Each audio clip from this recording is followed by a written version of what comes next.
No niin, puhutaan vähän hetki koulusoppailusta.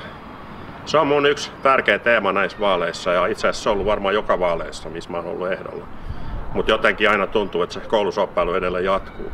Se tarkoittaa siis sitä, että on ihmisiä, jotka asuu vaikka vähän kauempana ja niillä on lähikoulu, mutta ne ei halua niiden perheen lapsia siihen lähikouluun, koska siinä on liikaa köyhiä tai maahanmuuttajia ja sitten ne haluaa ne johonkin keskustaan kouluihin ja sitten niillä järjestetään se. Se on koulusoppailu.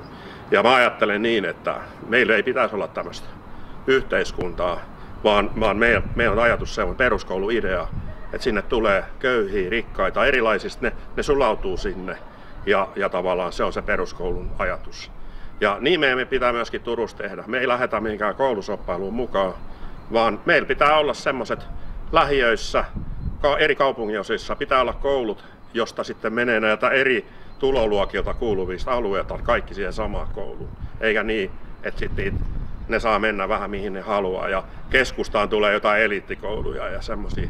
Sitä me ei haluta, vaan me halutaan, että kaikki meidän koulut täällä, että ne on kaikki yhtä hyviä, niissä on kaikissa yhtä laadukas opetus ja semmoiseen me halutaan.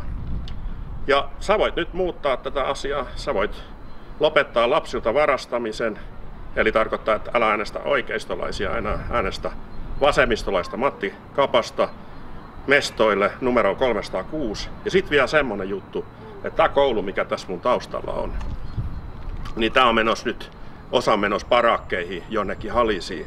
Se ei käy. Ne parakit pitää tuoda tähän näin ja tässä opiskelu jatkuu, eikä mihinkään kauas, niin kuin tätä on tapahtunut muuallakin Turussa. Mutta jos sä haluat, että parakit tulee tänne, äänestä mua. Matti on mestoilla.